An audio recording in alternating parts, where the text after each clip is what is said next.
Hello, everyone. After a 2-week break, it is good to be back. I would like to welcome my listeners and viewers in the United States and all around the world. I am Vince Rocco, and it is Tuesday morning here in New York City, so let's go behind the headlines and get the real story. Today, we are talking about the pros and the cons of off-market listings. But first, this is Talking New York Real Estate. And up front today, off-market listings in New York City real estate, often referred to as pocket listings, are properties not publicly advertised or listed on any search engine. One of the primary advantages of off-market listings is the exclusivity they offer. Sellers can test the market discreetly without attracting excessive attention, preserving their privacy and potentially avoiding the stigma of a property sitting unsold on the market.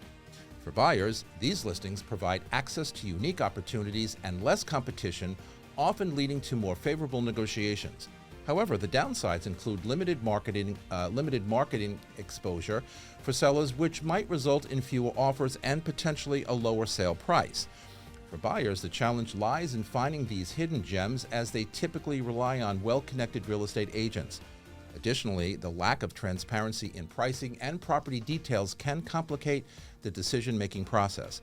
But overall, while off-market listings offer significant benefits in terms of privacy and exclusivity, they also present challenges potentially invisibly, accessibility to both buyers and sellers in a competitive New York City market. We will discuss that, and we will have all that and so much more as Talking New York Real Estate gets underway on this Tuesday morning. And in the news this morning, while Manhattan apartment closings picked up in the second quarter, they were still about 20% lower than pre-COVID second quarter averages. Even with a healthy level of apartments for sale, potentially high mortgage rates continue to keep many buyers on the sidelines. The last 18 months have been challenging for the Manhattan apartment market, with high mortgage rates depressing sales. Home sales have slowed throughout the U.S., but in most other markets, that's primarily due to a lack of inventory and rising prices. Here in Manhattan, however, that has not been the case. Manhattan currently has a 9.8-month supply of apartments, for which means that at current pace of sales, it will take 9.8 months to sell all those apartments on the market if nothing else was added. And a number over 6 months tells us that we are in a buyer's market. But in Brooklyn, despite persistently high mortgage rates, the Brooklyn apartment market has remained very active the past few years. With inflation expected to cool further in the current months, rates will start to drift lower, but at a slower pace. Lower rates combined with the continued strength of the economy and stock market should keep demand for Brooklyn markets very strong for the rest of 2024. Contract activity fell sharply last week due to Independence Day holiday, but it was 3% higher than a year ago. Resale contracts are up 6% year over year, while the new development markets declined 17%. And compared to the same week in 23, apartments priced between $2 million and $3 million were the only price category with decreases in signed contracts. In the nation, employment rose by 206,000 jobs last month, slightly higher than forecast, but continuing claims for unemployment rose for the 9th straight week. Both the S&P 500 and NASDAQ posted record closes on Friday. Fed Chair Powell said quite a bit of progress has been made on inflation, but he needs more confidence before he can cut rates. The average 30-year mortgage rate rose for the first time since late May. And finally, a sprawling oceanfront property has been listed in East Hampton, asking $89 million, which makes it one of the most expensive current listings in the Hamptons. The 7-acre sweep of land all the way from Further Lane to the ocean is very rare and very impressive, says Frank E. Newbold of Sotheby's International Realty, who is representing the properties at 370 and 372 Further Lane. The high-style 10,000 square foot estate enjoys 220 feet of direct oceanfront. There is a heated 55-foot pool and also a 3,300 square foot guest house on the property. Though the two properties are not being offered separately, they are subdivided according to the listing, and only in the Hamptons, of course. And with me today are Louise Phillips Forbes from Brown Harris Stevens, Ian Slater from Compass, Anna Shagalov from Brown Harris Stevens, and Ryan Kaplan from Cochrane. This beautiful set here at Studio 1873 is brought to you by the Everset. The Everset provides full-service staging and furniture rental solutions in the New York area. For more information, please visit us at staging.theeverset.com or email us at staging@theeverset.com to request a free proposal. All right, everybody, it is so good to be back after a 2-week break. I really do miss the show when we are not on the show, but sometimes I think, wow, isn't it nice to have some time off? Anyway, we have a great topic today, and I want to start with you, Ryan, because off-market listings really are something people know about, and oftentimes people don't know about it. We in the industry call it pocket listings. Explain to us a little bit, or explain to our listening audience and viewing audience, what an actual off-market listing is. So an off-market listing can really come in multiple different forms, but essentially in its simplest form, it is something that is not on StreetEasy or Zillow or MLS or RLS or whatever listing system you are, wherever you're located, that is sourced without ever necessarily reaching a public interface. Ian, why would sellers choose to go off market versus go mainstream? As Ryan just said, StreetEasy, OLR, all the broker systems, it's really kind of quiet, and it's really up to, maybe if they're choosing you to be their agent, it's really going to be up to you who may have clients for them or not. Why would a seller choose that over what I call mainstream exposure? So there's a bunch of different reasons. I will list a few. One is privacy. Like if you're an ultra wealthy person, you don't want photos of your apartment or your house out on the internet where they stay forever, or it's really difficult to get rid of them. That could be one reason, because these websites like syndicate to hundreds of different websites. So that's one reason we hear. Two is that days on market are the greatest killer of value in our market. And basically what has shifted in the age of like online listings is that everybody tracks by how long certain things have been on the market, which doesn't necessarily mean something is bad, but these listings are treated like perishable goods. Yeah. So holding them off market or on a private market can sort of save that. Elongate it. Elongate it and not have people track it. Three is like non-exclusivity, which is not something that we typically prefer, but sometimes people will put out to multiple brokers that their listing or their apartment like might be for sale. I would say four is brokers creating an off-market sort of like a lure where you're holding back information or you're holding back the public listings, and you're creating a sense of like the broker of being in importance and gatekeeping information, which in theory can drive the value up, because you can position yourself as a seller as like a non-motivated or more aloof seller and ask for sort of like a make me move offer. There are more reasons than that, but that's a few. No, absolutely correct. And I am, just like all of you, are on so many agents, distribution lists, whatever. Yeah. And I often, I'm going to say at least once a day, sometimes twice a day, get in search of listings, right? 15 times a day. Exactly. No. Keep them coming. So in this market, especially when we're all begging for inventory. Right. Off market is actually meaningful. Well, that's my point. So we're getting these emails, and immediately we think, okay, so they can't find it on market, or they don't want to find it on market for whatever reason, because there are some buyers also who want to be, quiet and private and whatever. So I'm looking for, or I'm searching for. How successful are you guys when you put that email out there to the community? Do you get responses? Do you find pocket listings? Well, yeah, I would just say for myself, I think that we also find more and more, particularly with all this litigation going on around commission, there are more and more buyers that are like, hey, if you have something off market, send it to me. Otherwise, I'm going to keep my options open. Most of my business is relational. So, I don't necessarily have the bandwidth to chase those buyers, but I am great at connecting the dots. So if and Ian, we all know that your relationships with the industry are actually much more valuable than the one-off transaction. So for us who till that soil and we try to connect the dots unconditionally to one another, will benefit from it. And that's what my experience has been quietly, where we were able to do that. Tell us what you mean by when you said before at the start of your answer, based on the commission stuff that we're going through or about to go through. How does that affect things? So there's a whole thing around the commission being forced in the litigation that National, what is that called? National Association. NAR. Sorry, guys.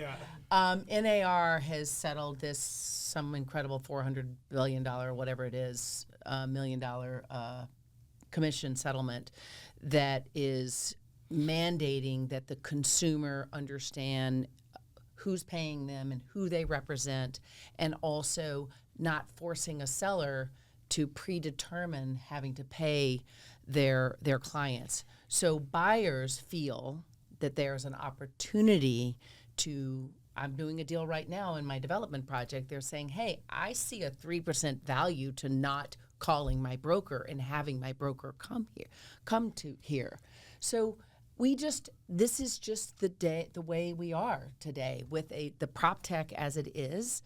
I think that some buyers feel that numbers give them the data that they want, but knowledge is power in the subtleties and the texture of those numbers, which is what we bring. Anna, do you think that, I don't want to get on the whole commission thing because we're talking about off-market listings, but do you think, though, that buyers find what they're looking for sometimes? If they call Ian, they call you, they call Louise, they call Ryan, hey, I'm looking for this, but I really can't, do they really find what they're looking for? I think if they're calling the right people, they might. People like us who have long-standing connections with other agents, who have meaningful relationships with people and know kind of who specializes in what market, you can get there. I think it's probably less likely. I think, most listings are going to be marketed properly. In a market like this, as I said earlier, it is a little bit more of a chase, and people are holding back from putting their listings on the market because, I think days on the market is probably the primary reason that they hold back. Yeah. So they do want it to go quietly. In a market like this where inventory is low and you ask the right people, you can absolutely find what you need. Yeah, no, I totally agree with that. I just wonder sometimes, what the buyers think they're going to get out of finding something quietly. They may end up paying more to get that, get them off the shelf. And that's what I'm thinking about because, and correct me if I'm wrong, when something is off market, and we've all had them, sellers think that they can ask anything they want because they're not out there, they're not being exposed. The days on market counter is not working. Yeah. So they feel like, well, maybe I'm going to ask a little more because I'm sort of exclusive it's going to to what's depend on out the there. product. And I mean, exactly. not everything is going to warrant product, that. Price point and product and strategy. And strategy, I would just say, I mean, I was just talking about an off-market townhouse that, I think that the strategy on how, depending on where you're located, and also how much work is needed, and summer rules, like when you're dealing with things on Fifth Avenue, those things I think are very difficult to do off-market. Townhouses, I think, are much easier. So your product matters in order to implement that strategy. I actually also have an off-market townhouse that I circulated in the last 2 days, and I have 3 different agents that may have buyers for it in the 10 million mark, and it's not even built yet. All right, so let's talk about the impact of the sale price, whether something's on the market, something's off the market. As I commented a minute ago, a seller potentially wants more, right? Or if they listen to us, we'll price it at the right point. But what is actually the exposure to the pricing, schema or strategy? Do sellers really want more, or do they accept the fact that, all right, this is what my broker is telling me, let's just go out and get it privately or quietly or whatever? Does the price really get affected when we're talking about off? I mean, we can't make up the market. We can't. We know that, but sellers sometimes think they can. I strongly feel that you can and will ask more off market and frequently will get it because of all exclusivity, all the dynamics around it. If you have the right thing, if you have the right thing, right. Yeah. But like the sellers always want more. And it's really difficult a lot of times off market to get a deal done because the sellers are not market tested, right? They've not been beat down by like 40 people coming and saying it's too expensive, or they don't like the view, or it's too much work, or the couch is gross, or whatever. Like they're only listening to like 1 or 2 people's opinion, right? So like a lot of times if that person doesn't hit their number, they're just going to say, okay, let it go to market. Can I just ask a question just from this group of people on off-market situations? I mean, do you reach out to your people, like your 10 people, and go, hey, I've got this. I'm trying to let people see it off-market, because you have, I know, that kind of person? Or do you just send it to those people? I find that I get more impact from picking up the phone. Exactly. Yeah. Yeah. Yeah.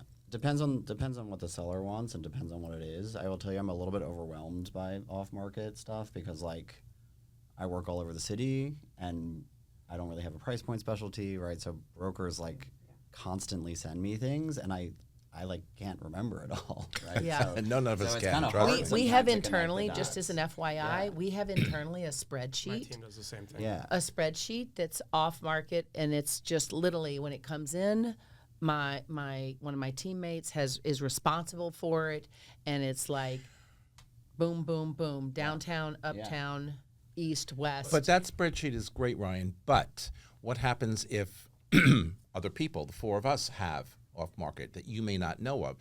Do you pick up the phone and call Vince, or do you pick up the Yeah. phone and call Ian and say, hey, or any of us, and say, Sometimes. do you have anything that can search- bandwidth. Yeah. No, instead of sending out those emails, or a combination of Who has both? that kind of time? it depends. Well, that's the problem.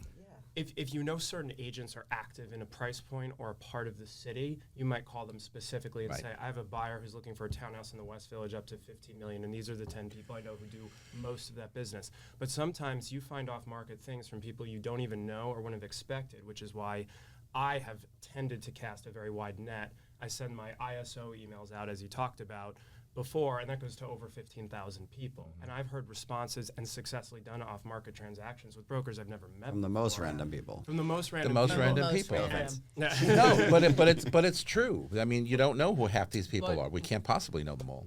We also keep talking about off-market transactions as represented by agents, and therefore it, theoretically, as you said, could end up in a buyer paying more money. There's other forms of off-market transactions. For example, I had a client that bought a penthouse. It was a small one in the West Village late last year, and we wanted more space. So I went next door, knocked on the door, spoke with the owner of that apartment, and they were open to selling it too. Those two owners had never spoken to each other. The value of their two homes together was much greater than the parts individually. So my client ended up buying both of them, stitching them together. He's going to have a 3-bedroom, 3-bathroom, pre-war penthouse in the West Village with a wraparound terrace. It's going to be worth 75% more than what he paid for them individually after their combined. But 1 + 1 does 100%. not always Not always. equal It Not two and a always. half. But It always comes back to I product. would say in that case it was an off-market transaction that greatly benefited this particular buyer because they And the seller, I have and a seller probably. feeling that Yeah.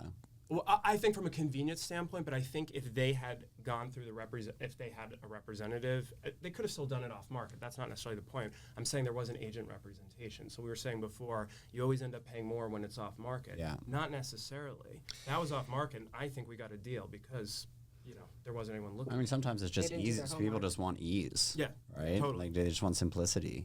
I have another client that's abroad for half the year, and he's kind of open to selling his townhouse, but not really. So he's like, bring people through occasionally if I get a great number. It's like a way to test the market. Yeah. I had a townhouse like that also a bunch of years back. And then 75th Street. at some point, thank you.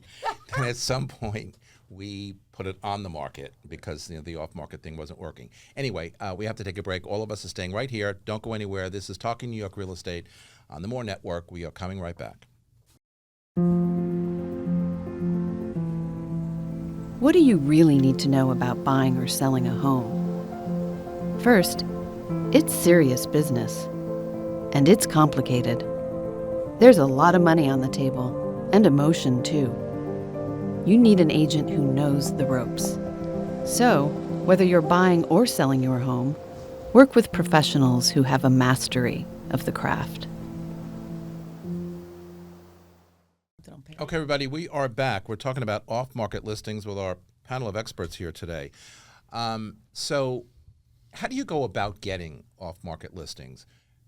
Each of you, I mean, is it something that, you're so connected with your clientele that they'll call you and say, hey, by the way, I want to sell, but maybe quietly we'll do something for a while. I had that experience with a townhouse. We'll put it on for a month or 2 or 3, traffic people through, which I did, and then all of a sudden we went on the market and it was like, boom, a bonanza, and it sold, and very close to asking price. And, we were asking, 18 million at the time, and we got 17 change. So it was not a bad on the Upper West Side, however many years ago that was. But how do you go about getting these listings? I mean, where do they come from? I mean, Who do you it's- know? It's almost 100% relational.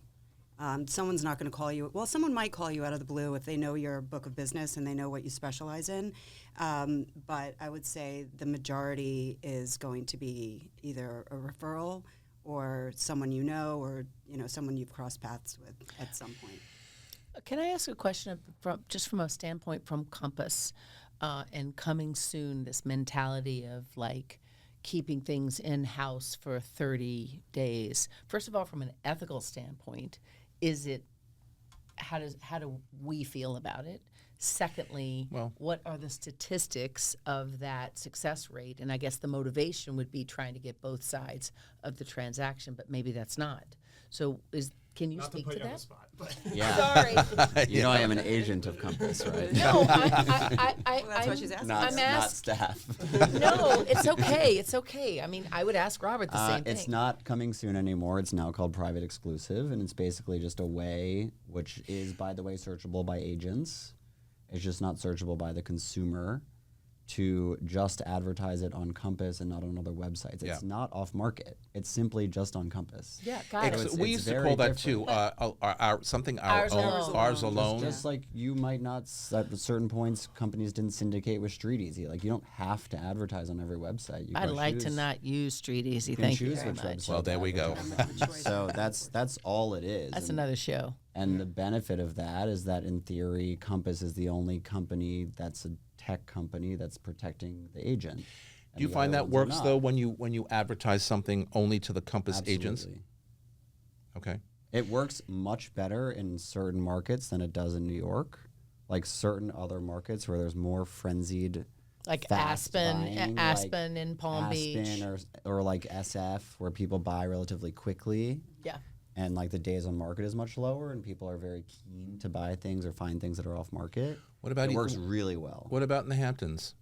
Hamptons think- isn't transacting as well right now, so it's not working It's as well. quiet right now, Yeah. right? But in I mean, the the past, issue is the though, prices got so high that like you're just cyclical. It'll happen again. It's just It's just a matter of timing, yeah. And that's also secondary market and high interest rates absolutely get paralyzed and Yeah, but I can tell you in that every cycle. single house on the beach has an off-market number that they will take. well, that's Yeah. kind of what I'm getting at. I mean, Like- the what I reported at the top of the show, $89 million and further. I mean, I know Further Lane with my eyes closed for 100 years in and out of that area.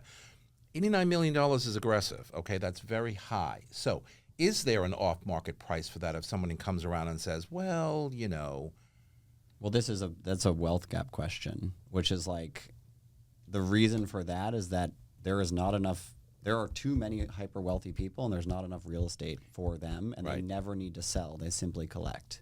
So like there is a number that they will let something go at, but there's not enough building for certain things that are good and interesting for them to buy. So like that's why you have them all having numbers, even if the numbers seem asinine. It's like, okay, find something else. Do you also feel that, when somebody comes to you and says, I would like to put my my apartment, my home, whatever it is, off market, but out there, to your people because I want to sell it.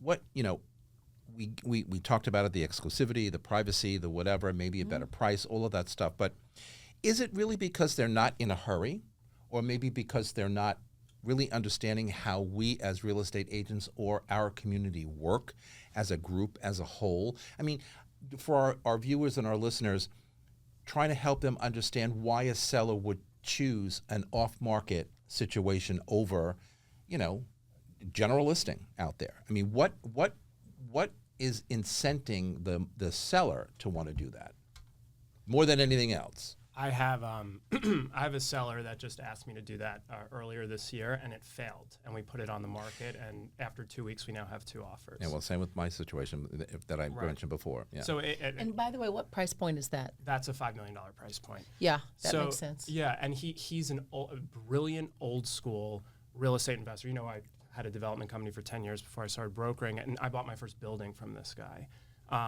Incredible mind, but he's so old school.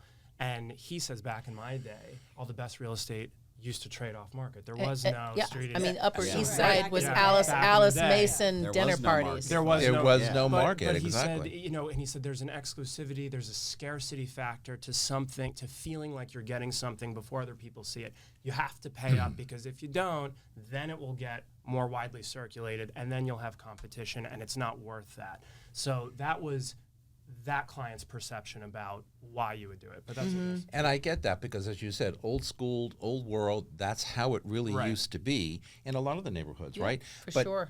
people today who are kind of new Yeah. to the whole buy-sell process, I mean, why would they say, Ian, I don't want this on the market. I don't want this listed. I mean, we all see things that come through our email, not on Street Easy, not here, not there. You know, what is the game plan? What is the end game? The brokers also create it, by the way. So it's Thank not you. necessarily always just asking what the seller wants. The brokers frequently prefer it, Thank you. which is for various reasons. Like one reason is also because you literally track these people through life, right? And you maybe notice that like they got a new job or they have another kid and you're like, you own something in a scarce neighborhood. Do you want to consider selling it? Maybe they're not quite ready. They'll start to shop it while they look for something else. Yep. So, All like, of the above. we create the situations, and there's a lot of brokers that just hoard the inventory to protect themselves against the tech, which is also just like a reality of the market. Yeah. But I remember the days when, at least in our company,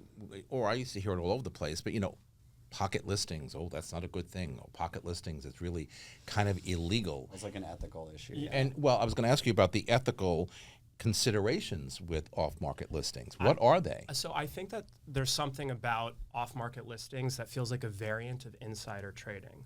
Like, and Yes. here's the distinction of that.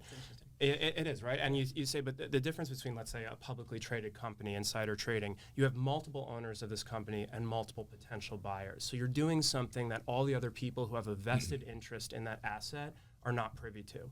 With real estate, usually it's one person or a couple selling to usually one or two people, maybe a couple buying. So you can't, while I agree, I believe in transparency of information, I think it's important, I think it makes more informed consumers, and frankly, we as agents benefit from having more insight into what's trading. We become more valuable advisors to our clients. Yeah, So, Absolutely. however, I do think people have a right, so long as it's not everyone and it becomes kind of a closed marketplace, to choose how they want to sell a private asset. If I owned a piece of antique furniture or a great piece of art and I chose to sell it without going to auction at Christie's, that's my choice and no one would think about it. So Right. I don't think it's as unethical as it sounds. I agree, but I think, you know, there are the naysayers out there or the people out there that say, oh, wow, and I loved your reference, insider trading, and we all know what that, you know, means. But it's not as difficult as it, you know, as it might seem. But I have to, you know, my next question then, I guess, how do off-market listings affect, I guess, the general population, whatever else might be listed out there, in whatever price point we're talking about, right? 5 million, 15 million, 10 million, whatever the number is, there are legitimately, for lack of a better term, listings out there in our system. So how do you kind of, you know, weigh that, or if you're a buyer or if you're even a broker looking for a client who's in whatever price point that is? Do you show them off market? Do you show them what's out there? I mean, in my database? pricing, I absolutely do, particularly the townhouse market in areas like the West Village specifically. Like when I do my analysis, there is like, you know, the links that are in the system, and then there the listings that are not in the system, and you know, they're very valuable data points. I mean, you know, and when the transaction happened earlier this year, maybe it was last year, for 70-something million off market, you know, I had 4 or 5 brokers going like, well, we're going to just ask another $3 million just because look at that sale that just happened, and I'm just like, I don't get the equation on that. However, that off-market transactions can sway a market momentarily, Once they're closed and they're public record. or even in contract. Yeah. Even in If contract, it's I would known, agree with yeah. that. Yeah. Other than that, any other ethical, you know, considerations or legal considerations? Like I said, back in the past, you know, pocket listings. I remember we getting emails out. Pocket listings are not good. You can't do that. Whatever. Well, it's not that they're not good. It's that like there are laws. That's like kind of the difference between the art and real estate, right? There are laws against privately marketing these things, like privately marketing them publicly. You're not technically supposed to blast out on email an address, right? That's a revenue violation. You'll get fined. So like there are serious issues around it for holding them off market, which is why you have to sort of do it. Like you have to choose how you're going to do it. You're either doing it privately or you're advertising it. It's like you can't have both. All right, on that score, you're 100% correct. But on that score, so we all know how we prepare a listing to go to market, right? Photography, floor plans, staging if that is necessary. Off-market stuff, you're not photographing, you're not putting it out there. Are there any prep? Well, it depends on is there any prep If work that they're you gonna be need to loyal do to to you. get an apartment ready for off-market? Absolutely. I mean, I think the philosophy is let's approach it now this way, and let's be prepared to pivot if that's what the stars are aligned. I mean, what's your experience? I mean, I think it's more of kind of a long-term, relationship management type of thing, because that if something doesn't work off market, which many of them don't, you do need to kind of pivot and hop on the market and everything will change. So to do the right thing for that client, you kind of need to, have a little faith in the relationship and go ahead and do the floor plan and the photos and have them in your back pocket ready to go. Yeah. There's also very valuable feedback you get from showing 10 people off market if you are discussing things like staging or like planting on a terrace or like certain suggestions that you have as a broker That they don't want to. Then they don't want to do, and then you say, okay, everyone else also agrees that your furniture is very ugly. So maybe it makes sense before we start that days on market ticker to listen to the market a little bit, or everyone thinks it's really expensive. Or I mean, if you're starting off market, there's so much information that you can gather before going on the market properly. sure. Yeah, it's great. That if you're not doing that, you're really missing the boat. Before we go ahead. I want to ask one more question about summer and significant listings and timing. Like it's July, August. I find that it's opportunistic for my buyers, particularly my cash buyers, whether you're a $20 million buyer or you're a $600,000 buyer, to lean into what we interpret to be a slower or a calmer market, because when interest rates do drop, every Tom, Dick, and Harry is coming to the market. So what are you doing with that $10 to $15 million market right now in July, when I wouldn't necessarily list, but I'm contemplating it because of the lack of inventory Yeah, I think for location plays? I would say I've do the same thing. had success and failure in the summer. You're verklempt because of me. It's you can come on and there can be no inventory, and you realize that there are buyers in the market who are paying attention, Right, who right. might be thirsting for that You only inventory. need one. You You could need one also be buyer. very wrong, and they could all be on vacation. So like, right. Well, that's, I mean, you yeah. know, so and it's not like they all reappear on September 3rd. Right. Like they are also still distracted in September. So More distracted, honestly. I encourage people, like, don't try to overtime the market. Is it maybe dumb to list August 21st versus September 5th? Maybe. but But maybe not. because, yeah, I that's our philosophy. I think that's what we're going to go with. You have to This read. is- You have to read the competition, and like kind of read the feeling of the market and say, does it make sense to put it out right now, or maybe just hold it back for a little bit longer? I mean, that's what we decided on that on 70 Perry Street, where we were That was a gonna great listing. we were going to wait, and there was an energy in the market where Yeah, it's you can like feel it. Jim and Clayton were like, we're going to contract. We got 2 bids, and I'm like, we need list. Yeah. And we need to stay low because the market will find us. And we sold that $2 million above the asking Yeah. price. We had 8 offers. Well, see, that's a great example. But let's talk about the competition when you do an off-market listing, right? Do you worry that at some point in time the seller gets a little aggravated with us because we're not moving it fast enough? Whatever their expectation was to go off-market to begin with, and we don't have any protection of keeping that listing like we do when we sign a listing agreement, right? For 4 months, 5 months, 6 months, whatever the agreement amount is.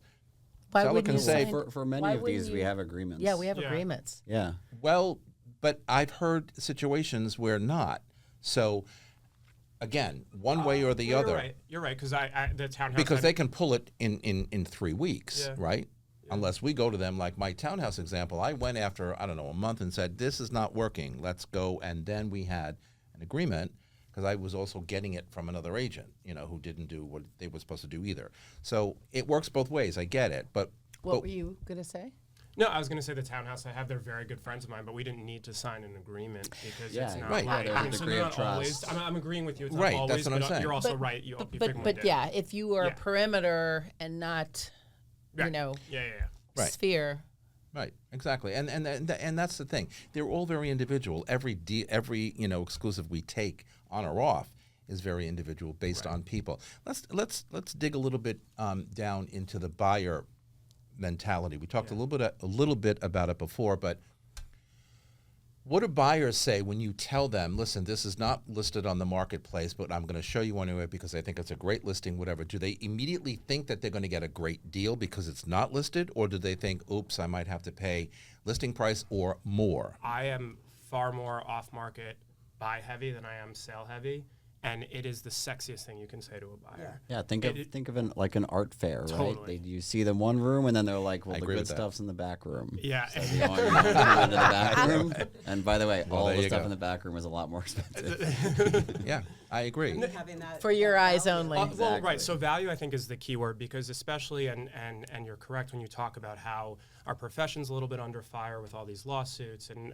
brokers are being challenged, which might not be a bad thing, Yeah. to provide and create more value as advisors for their For sure. clients than ever before, which I think is good. I think brokers need to raise their game and how they add value. That being said, one of the easiest and fastest ways to show that you are bringing value is, I'm going to put you in front of something that you would not have been able to access had we not been working together. There should be a For whole sure. other list of things, but that is a very good start. Absolutely. I agree. The best things are, behind the scenes And or it whatever. creates a lot of excitement, and to not have that competition and to have that opportunity and have that floor. I mean, the value that we bring in that scenario. Yeah. is But we enormous. also know the buyer mentality sometimes. Like, am I getting a deal here, or is this really a good If situation? they love it Well, and it's yeah. off market and they want to ward off all that competition that they would have if it was on market, I don't think they're going to care. Yeah. Well, that's They'll the thing, warding they'll off the make a decision. competition. Like, I bought a house off market this year, and you Are don't. we neighbors? You don't really know if it's the right value, or if somebody, if But you if would, you if love it should it, bid down, it's not or going to like. matter.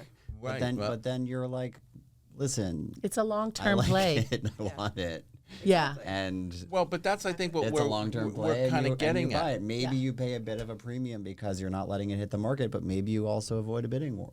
I will also just say, just having converted 25 buildings, it becomes an annuity. Every time somebody passes away, you renovate those apartments. And I have probably 11, maybe 12 construction projects going on right now where I'm able to say to you, what else do you have? And I'm like, boom, boom, boom, and boom.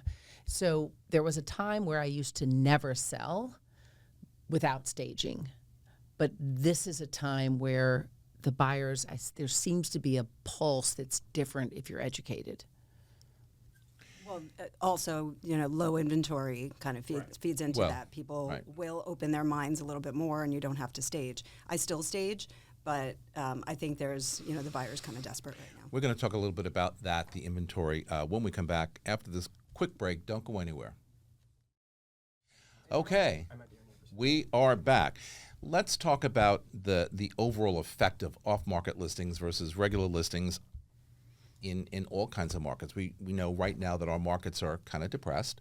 The higher end is doing extremely well, whether it's off market or not. All cash is king. Cash is king.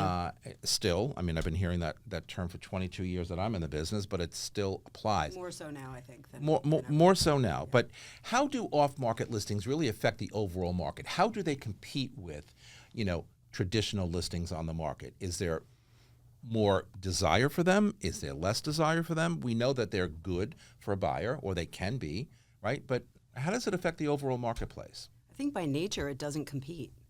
I mean, there's nothing to compete with. You just need to find the right person to spread the word, and then you need to find that one buyer. There's really no. I also think it expands your market. It expands the market, exponentially. Well, it massively skews the data, though. So, like, Yes. Well, if you look at that's- how all of these, like Once the it's Wall said Street and done, Journal, yeah. CNBC, right? They all came out with the same article when they got the quarter two results, which is they're reading the results from the agencies and they're saying it's a buyer's market, which then affects the market because every buyer says it's a buyer's market. Right. Yeah. When realistically, there's a lot of things trading off market at premiums with no days on market, no price reductions, right? No negotiation, which if you factored all that into the data, maybe it's the not a sales would be up, 20%. Yeah, right? for sure. You don't really know. So it makes it confusing a bit to Yeah, the true. buyer and it makes it a little bit muddier. Yeah. Which is something that we all just recognize Right. and have to understand and have to This is explain what I to was people. talking about, interpreting Yeah. the texture and the numbers, Yeah. which from an outsider, a naive eye, you're going to walk away saying it's a buyer's market. But I would argue that for some niches of our market, it is very much a seller's market Agreed. today. I was going to say, Product buyers dependent. markets, in my experience in all the years I'm in this business, have not really been robust markets. I mean, they're just not. Buyers run. They don't know what's going on. When it's a seller's market, all of a sudden everybody wants to buy everything and pay whatever they have to pay. Whatever they have to pay. That's my experience. I mean, I could be very wrong. But, I wonder sometimes, what the whole market is doing. Like, we know that we're in a depressed market right now. So when buyers that we find are out there wanting to do something, are they leaving it up to our expertise to drive them in the right direction? Or are they really out there kind of looking for, I mean, I'm trying to answer this question myself because I've been, not successful with a couple of buyers in the last couple of months. What are they really looking for? I mean, everybody wants a deal. We all know that. Everybody wants a bargain. We all know that. Everybody wants to pay, less than the asking price, whatever. But what are they really looking for right now? Whether it's off market or not. I mean, what are they looking for? Well, I think when you're in an environment where interest rates are high, there's only two people that are buying. Right. One category is people who are buying out of necessity. They have to buy right now. Right. Who would want to buy when money's so expensive? The other people who are recognizing that pricing might be coming down are opportunistic buyers, of which Absolutely. I'm working with quite a few of those. So what they're looking That, for yes. is for you to be, again, I was saying before about how the environment right now is elevating the expectations of I keep saying advisor, not broker, and that's sort of deliberate. I mean, that term's been thrown around now for a couple of years, but I think a broker is someone who brings two parties together, and yes, that's still part of our job, but with tech, for better or for worse, people can see a lot of what's out there, Absolutely. except for the off-market. So our job now becomes to be an investment advisor, and that's what a lot of Absolutely. people who are active right now, and they're looking for guidance on that. A lot of investors out there? No. 0. Not for you? Oh, Like actually, opportunistic buyers or investors, like people that want to buy to rent out. I see very few investor buyers. But as I agree with you because I haven't, and I used to work with a lot of them, and it's kind of depleted that. But what both of you and Anna said before, you have to really like something, whether it's on market, off market, whatever. You have to really like something, and say, hey, the value is what I place on it today.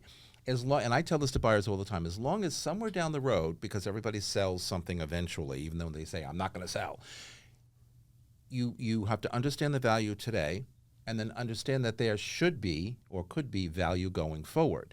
As long as you can do that and put your head on the pillow at night and say, okay, I'm doing a good deal, I'm making a good purchase, whatever, I feel good about that. Do buyers still feel that way? I mean, you just did. Cash buyers may feel that way, and I don't have a ton of investment buyers right now, but I do have a few that are cash. They want to stay away from the interest rate because the rental market is still Booming. really high. Yeah. it's elevated, which is It's always a numbers game. I mean, I think it's hard when And- you and can there's like you have to outweigh. make 5.5% for doing nothing. Right. Well, right. So it's like, I always tell all my multifamily owners, I'm like, it's really hard because the cap rates in New York don't really make sense versus just Right. owning They're But- treasuries. But yeah. guys, But there isn't are it some. really about a buy and hold? I mean, like, listen, Exactly. It is. if Well, my it should sons be. graduate from college and they know they want to be in New York, I'm looking now. They're 20 years old and 18. I'm looking now. I don't care if my cap rate, and I'll take money out later. That is my philosophy. And again, if I'm $2 million down, Yeah. don't you see a lot of, well, I'm so much older than you. My kids,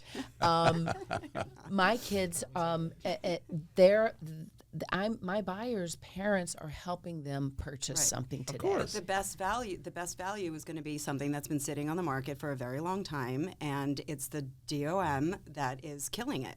That people think there's something wrong with it. Days on the market are building and building because they started at the wrong price point, and that is what my investor clients are looking for. It's not going to be an off-market play. Yeah. No, I Rarely. would agree with that 100%.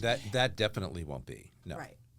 I agree. Yeah, the off-market stuff is, my experience is specialty. Specialty market. Much more like what you talked about, your combination of the townhouse or somebody who wants to be on a particular street and they want to buy a townhouse. So I guess that's what I would say from my experience.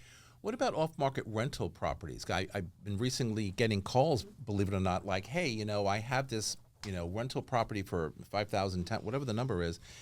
It's not going on the market. Do you have anybody for it? And I'm like, when did that happen? The speed of a rental transaction really does not warrant. I usually tell people you're going to get a much higher number by putting something on the market. What I will get, though, is people, because the inventory is so tight with rentals, people will go back and they'll say, oh, I noticed this rented 2 years ago. Are they moving out soon by any chance? Oh, I'm getting a ton of Ton of calls those. on or like, do you or have listings anything that have been on the similar? market. Like, and or I listings tell that are them, sitting on the market for sale. Would they consider? Will they renting? consider renting? so that could be Yes. considered an off-market rental, because a lot of times I'm like, Yeah. actually they are moving out in 90 days if you want to see it. I wasn't going to put it on the market for another 60 days, Yeah. but sure. It's true. Absolutely, but the couple of calls I've gotten is, look, we're in this price point. I can't find anything for my client, and they want to find something. Do you know of anything? And I'm like, I don't have anything at the moment. I mean, I'm working with a very high-end rental right now that I'm finding stuff online. This is definitely flared up also in the summer for like short-term things. You get a lot of calls asking for off-market Right. things, or owners who would consider renting. It's also I'm not for- keeping a spreadsheet for that stuff, guys. no. Too Don't call me, confusing. okay? Okay, you don't need to do for, that. No, for no, no. tenants, though, one good way to do it is you actually look at development sites that have had units that have languished, and sometimes the sponsors need cash flow to service Yeah. their debt, Yeah. and that's a good way to find off-market rentals for an agent or for a tenant. All right, so back to the sales side of off-market. What types of properties typically go off-market? Are they very high-end? Are they $500,000 studios? I mean, what type of No, I would property say goes absolutely on? the highest end. Yeah. Very frequently trades off market or is offered. Things that are highly renovated and highly designed, right? So like seem Where they very might not be able to special get and the unique in the market. market. Right.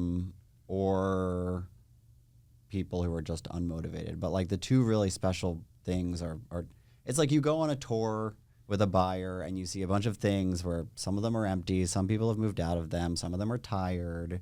And then you know about this off-market thing, which was done by an AD100 designer, and it's like really special, and you take them in there, and then that's when it It's a hits, whole nother story. right? And it's like that thing doesn't have to go on the market, Right. Yeah, well, I totally agree. So how long, I guess typically weighing both sides, off-market and on-market, how long, do off-market listings typically remain on the off-market? It can be years. Go ahead. Because that would lead me to say, again, and just playing devil's advocate, why would you want to do that, Mr. or Mrs. Seller? But it could be the inverse of that. I was sent Yeah. an off-market townhouse a month ago for a client on a Friday. We wanted to see it on the following Tuesday, and by the time we got there Tuesday, it was spoken for. So you don't know. It depends on. I mean, when you get to the real high price points, I think the problem there, or the strategy there, is you have so many fewer buyers that are qualified for that particular piece of real estate. So that's why it can take a lot. And I longer. think also people who don't want to do the sweat equity. Yeah. It's Well, right. sometimes you have to be careful. It's too specialized. Yeah. For sure. Well, I mean, that's very true. But, when you look at the overall marketplace, which we'll talk about in a minute, I mean, it's also, by the way, hard. It's on you 100% to market it, right? Right. You're not relying on the internet. You're not Right. relying on advertising. Like, it's You're not tilling the advertised soil when you're solo. asleep. Yeah. Right. It's all relationship. well, that's, as you said before, it's all relationship based. And we're marketing that probably more than any other way in telling our friends and telling our fellow advisors out there. What we already talked about, we can potentially get higher prices for off-market listings. But how often does that happen? Is it kind of regular, or is it like most of the time, or it can go another I would direction. say more often than not. I don't think people would be doing it if it wasn't more than a 50% chance. I also think that's a hard question to answer because I think if they don't get their number, they want to You go on don't the know it market. exists, right? The transaction. Well, and that's what happened in Yeah. my townhouse example. They Yeah. weren't going to get the number they wanted then. I mean, this is a bunch of eight years ago, whatever it was. And so, we went on market and we got very, very, very close to what we were asking. And I thought that was going to be the case, but I wasn't, you're not sure. not You sure. just don't know. Yeah. All right, let's talk a little bit about, we've got a few minutes left. Let's talk a little bit about, in general, the current marketplace, as I like to end every show lately with what's happening out there, guys. I mean, we know that we're in a quasi, cuckoo net environment. What's really happening out there? What are you seeing? You're all very super, super, super successful agents right here. What are you seeing in your book of business? Who wants to go first? I'm seeing the craziest ebbs and flows all at the same time. Yeah. There are some listings I cannot get people into, and they're absolutely priced right. I'm very sensitive with pricing, and then there are some that I'm just not. I'm like living there, and these are all in like the mid to higher end. Lower end, I think, is moving actually decently. But there's no rhyme or reason. And every agent that I talk to, and every agent, especially that, the listings where I am having traffic flow, we sit around, waiting for the client to show up and we're talking, and everyone is experiencing, or at least you guys tell me, but everyone I'm talking to is experiencing the same thing. Some, there's just a ton of activity, and others are just completely dead, and there's no rhyme or reason to it. I will say that people don't really want to do work, so anything that needs a little bit of work is really harder to Really get off. tough. Yeah, it's really hard to get off the ground. Yeah, because they I don't know would that they're going to say get that money that, back. I mean, we just did our 6th contract in maybe 10, 12 days, and all of them had multiple bids, but 2. So, I mean, like the last 4, and some of them needed full guts. And So you're yeah, seeing people that are willing but I underpriced it. And I find that the market will come to us. If you're underpriced and you have sweat equity to go in there. I mean, this was a corner 7 that was like perfect, and we went $300,000 above the ask. If you can get your seller to say or agree, we'll underprice. I mean, I think that's a brilliant strategy, Yeah, and I've as a used it so marketplace. many times in the past, right? Because you're always going to get at least what they want or even more, right? But some sellers dig in and say, no, and I always tell them, listen, if you get a number you don't like, all you have Then to do is don't say worry about no. it. Say Yeah. no. The Period. market's efficient that way. So if you understand, and when you go to an apartment that needs to be completely gutted and a broker says you can do this for $300,000 and you're like, what? Yeah. Construction cost is up. Well, Even- that's the problem with doing renos. and I mean, so the you price have is to insane. manage expectations. I go in with a pre-bid architect and contractor or 2 to say it's going to be $900,000 or you can spend more. And that leads away, especially if you have an architect who's done multiple transactions in the building and can speak to all the things that are important, central air and, all, et cetera. I recently went into a place and I was told it was a $400,000 renovation, and I looked around and thought, okay, it's really expensive right now. what did they pay $400,000 for? It's expensive. It's expensive. And so sellers don't want to take that on. Buyers really don't want to take that on. We're in this kind of, situation where you don't know what to do. And not everybody loves everybody else's renovation either, which we've always told our sellers when they buy, our buyers, don't renovate with bright colors and bold colors and cuckoo cabinets and whatever else, because people are going to come in when you try to sell and not want to buy it. And we've all seen it, Well, actually, you guys were talking about the Hamptons before, which is interesting because speaking of construction prices, I have a friend who's I a can very imagine. successful spec home builder out there. His construction costs are $700 a foot to get a house out of the ground. It used to be $350, $400. That's a Yep. substantial difference. Same in the city. And that's why I think it's partially coming down. I've been looking at land there to build myself, and the numbers don't pencil yet. They're coming down. They haven't come down enough to reconcile. However, when we talk about Manhattan market, I think we have entered an era of more honesty or more pragmatism. We forget we're not that far out of COVID. During COVID, there were some of the craziest, most opportunistic buys. Yep. Then we came out of it, and there was this like whiplash effect, and I thought things were selling for way more than what they were worth. I told a lot of my buyers to sit on the sidelines and wait for the mayhem to come. Now, great real estate, scarce real estate, well located, well designed, that's selling at these above market or great prices. Yep. But secondary, tertiary product is not getting absorbed the way it was in 2022 or even after the subprime crisis in 2013 to 2016 when things were just selling off plan. So there's a bit more of a realism, I think, to pricing and transactions right now. I mean, 100% correct. But we have so much, we have so much more to do and so much more to get on with in our market between now and the end of the year, between now and the start of next year. I think I read in the top of the show, the Fed chair says that he's getting more comfortable by the day with our inflation numbers decreasing and decreasing and decreasing, but he still needs more time before he can reduce rates. I mean, it's like, what kind of time do you need? And what is it going to take to understand that we need to kickstart, the economy a little differently?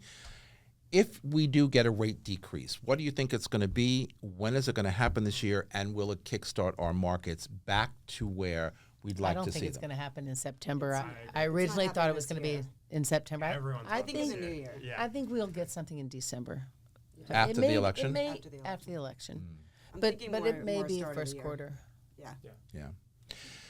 All right, there you have it. We're coming right back after these this commercial break with my thoughts for the week. Don't go anywhere. Okay, everybody, we are back with my closing thoughts for the week. Finding success in the New York City real estate market often hinges on partnering with a skilled and knowledgeable real estate agent. A proficient agent brings invaluable expertise about the city's diverse neighborhoods, market trends, and property values, ensuring clients make informed decisions. They can identify properties that align with the buyer's specific needs and preferences, often uncovering off-market listings that provide exclusive opportunities. For sellers, an experienced agent can strategically price and market the property to attract serious buyers and achieve the best possible price for that seller. The negotiation skills are crucial in navigating the competitive New York City market, helping to secure favorable terms and smooth transactions. Additionally, a well-connected agent can offer access to a network of professionals, including mortgage brokers, inspectors, and attorneys, streamlining the buying process and the sale process. By leveraging the insights and resources of a seasoned real estate agent, clients can navigate the complexity of the New York City real estate market with confidence, ultimately achieving successful outcomes whether they are buying, selling, or investing. Today we talked to 4 of the city's best of breed. And that's our broadcast for today. Thanks to my guests for being here on set with me. You can follow me on Facebook, on Threads, Instagram, LinkedIn, or TikTok at Vince Rocco, or my website, thinkvince.com. Theodore Roosevelt said, keep your eyes on the stars, but keep your feet on the ground. And from all of us here at Talking New York Real Estate and the More Network, to all of you all around the world, thanks for spending a part of your day with us, and I will see you next time. Goodbye, everybody.